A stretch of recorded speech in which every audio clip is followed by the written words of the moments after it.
ہمارے پیارے نبی حضرت محمد صلی اللہ علیہ وسلم کے زمانے سے پہلے دور جاہلیت میں لوگ بیٹیوں کو قبر میں زندہ دفن کر دیا کرتے تھے۔ یہ لوگ اپنی بیٹیوں کے ہاتھ میں کوئی گڑیا وغیرہ دے کر، یعنی کوئی کھلونا وغیرہ دے کر قبر میں بیٹھا دیا کرتے تھے۔ بچی اس کو کھیل سمجھتی اور یہ لوگ اس پر مٹی ڈال دیا کرتے تھے۔ اس زمانے میں ایک شخص اللہ کے پیارے نبی حضرت محمد صلی اللہ علیہ وسلم کے بارگاہ میں حاضر ہوا اور پھوٹ پھوٹ کر رونے لگا۔ یہ دیکھ کر آپ صلی اللہ علیہ وسلم نے اس شخص سے رونے کی وجہ پوچھی تو اس شخص نے روتے ہوئے بتایا کہ یا رسول اللہ، میرے گھر میں پہلی اولاد بیٹی پیدا ہوئی، جبکہ مجھ کو بیٹے کی تمنا تھی۔ اس کے بعد پھر دوسری اولاد بیٹی پیدا ہوئی۔ اس بار میں بہت زیادہ دکھی ہوا، اس لیے اس کو زندہ دفن کرنے کا پکا ارادہ کر لیا تھا۔ یا رسول اللہ، اس کے بعد 2 سال کا وقت گزرا اور ایک دن میں نے اپنی بیٹی کی انگلی پکڑ کر اس کو زندہ دفن کرنے کے لیے جانے لگا تو میری بیٹی میری انگلی پکڑ رکھی تھی اور ہم دونوں باپ بیٹی چلے جا رہے تھے۔ میری بیٹی بہت خوش تھی یہ سوچ کر کہ وہ اپنے ابو کے ساتھ کہیں گھومنے پھرنے جا رہی ہے۔ میری بیٹی پورا راستہ توتلاتی ہوئی زبان میں بات کرتی جا رہی تھی اور سارا راستہ میں اس کو اور اس کی فرمائشوں کو بہلاتا رہا۔ اس کے بعد میں اپنی بیٹی کو لے کر قبرستان پہنچ گیا اور اس کے لیے ایک جگہ مقرر کی اور میں زمین پر ایک جگہ بیٹھ گیا اور اپنے ہاتھوں سے مٹی ہٹانے لگا، یعنی اس کے لیے قبر تیار کرنے لگا۔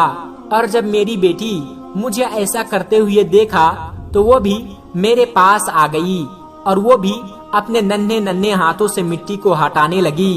اس کے بعد یا رسول اللہ، ہم دونوں باپ بیٹی مٹی کھودتے جا رہے تھے۔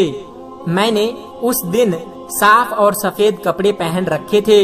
مٹی ہٹاتے وقت میرے کپڑوں پر مٹی لگ گئی تھی اور اپنے ننھے ننھے ہاتھوں سے میرے کپڑوں کی مٹی صاف کرنے لگی۔ میں اس کے لیے قبر تیار کر رہا تھا اور وہ میرے کپڑوں کو صاف کرتی جا رہی تھی۔ اس کے بعد قبر تیار ہو گئی۔ میں نے اپنی بیٹی کے ہاتھوں میں ایک گڑیا دی اور اس کو قبر میں بیٹھا دیا اور اس پر مٹی ڈالنا شروع کر دیا۔ جب اس نے مجھے ایسا کرتے ہوئے دیکھا تو وہ اپنے ہی ننھے ننھے ہاتھوں سے اپنے اوپر مٹی ڈالنے لگی۔ یا رسول اللہ، میری بیٹی اپنے اوپر مٹی ڈال رہی تھی اور ہنس رہی تھی کیونکہ ابھی بھی وہ اس کو کھیل ہی سمجھ رہی تھی، اس لیے وہ مجھ سے فرمائش کرتی جا رہی تھی۔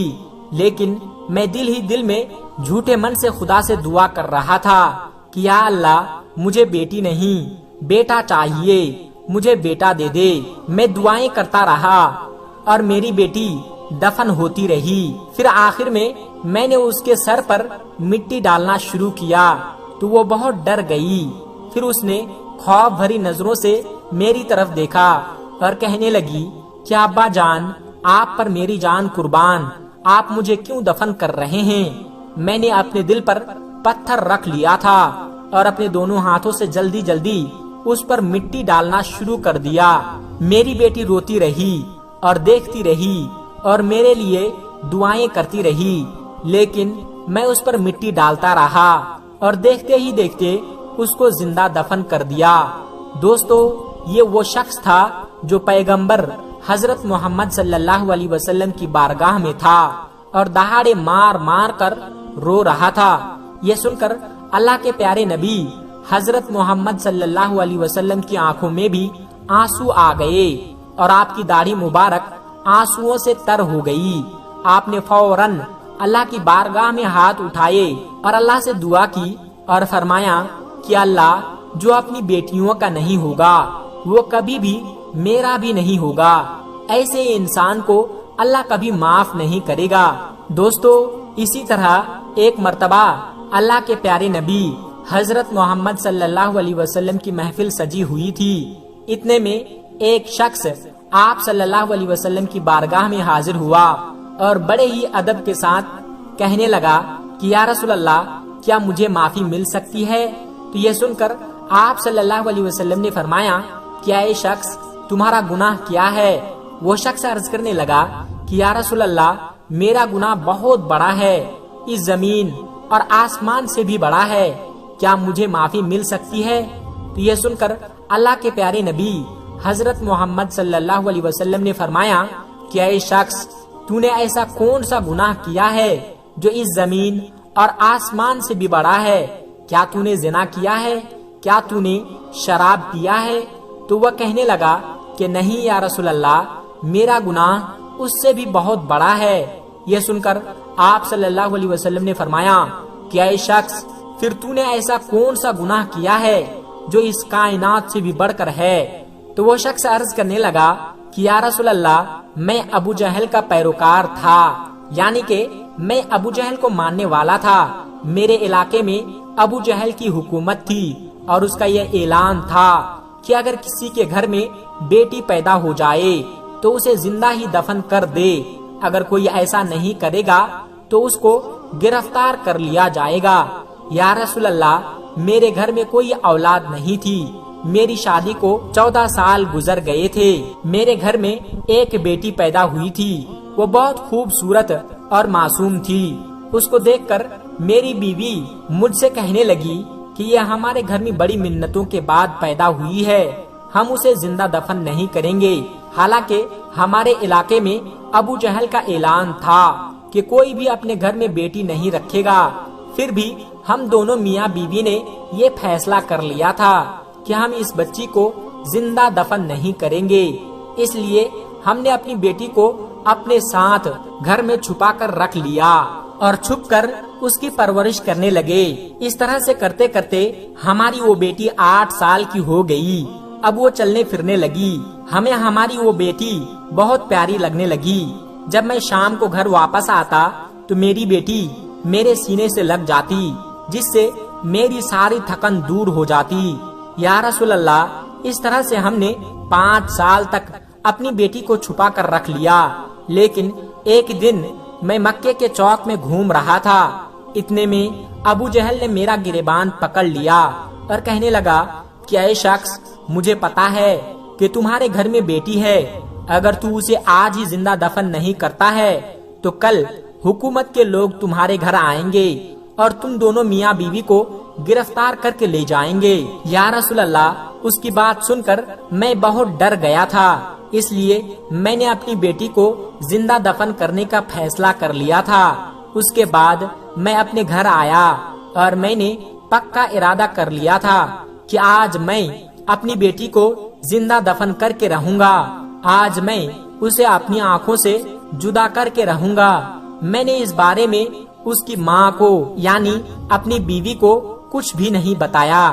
میں نے اس کی ماں سے کہا کہ بچی کو جلدی تیار کر دو، میں اس کو اس کے ماموں کے گھر چھوڑ آتا ہوں، کیونکہ ابو جہل کو یہ معلوم چل گیا تھا کہ ہمارے گھر میں بیٹی پل رہی ہے، کہیں ابو جہل کے جلاد ہمارے گھر نہ آ جائے اور اس کو پکڑ کر ذبح نہ کر دے۔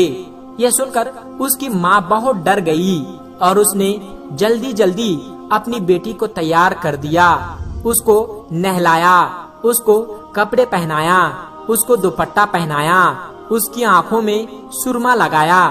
اس کے بعد میں نے اپنی بیٹی کو گود میں اٹھا لیا اور وہاں سے چل دیا۔ جب میں اپنے گھر سے نکل رہا تھا تو گھر کے دروازے پر پڑے کدال کو بھی اٹھا لیا، کیونکہ میرے دل میں برائی تھی۔ میں اپنی بیٹی کو لے کر جنگل میں چلا گیا، اس کو پہاڑوں کی طرف لے گیا۔ یہ دیکھ کر میری بیٹی بہت ڈر گئی، مجھ سے کہنے لگی کہ ابا جان مجھے کہاں لے جا رہے ہیں؟ میں نے اس کے منہ پر ایک تھپڑ مارا اور چپ کرا دیا، بیچاری وہ خاموش ہو گئی۔ یا رسول اللہ، یا رسول اللہ، اس کو لے کر میں پہاڑوں کے دامن میں چلا گیا، اس کے لیے ایک گڈھا کھودنا شروع کر دیا۔ یہ دیکھ کر میری وہ بیٹی مجھ سے پوچھنے لگی کہ ابا جان آپ یہاں گڈھا کیوں کھود رہے ہیں؟ میں نے اپنے دل میں پتھر رکھ لیا اور میں نے چپ چاپ گڈھا کھودتا رہا۔ جب وہ گڈھا تیار ہو گیا تو میں نے اپنی بیٹی کو اٹھایا اور اس گڈھے میں بیٹھا دیا۔ یہ دیکھ کر وہ رو پڑی اور کہنے لگی کہ ابا جان اگر آپ کو مجھے زندہ ہی دفن کرنا تھا تو مجھے گھر پر ہی بتا دیتے، میں اپنی امی کو آخری سلام تو بول کر آ جاتی۔ دوستو، جب وہ شخص یہاں تک پہنچا تو یہ سن کر اللہ کے رسول صلی اللہ علیہ وسلم کی آنکھوں میں آنسو آ گئے، آپ کی داڑھی مبارک آنسوؤں سے تر ہو گئی، سارے صحابہ کرام بھی رونے لگے۔ پھر وہ شخص کہنے لگا یا رسول اللہ، اس کے بعد میں نے اپنی بیٹی پر مٹی ڈال دی اور اس کو زندہ دفن کر دیا۔ اتنا کہہ کر وہ شخص دہاڑے مار مار کر رونے لگا۔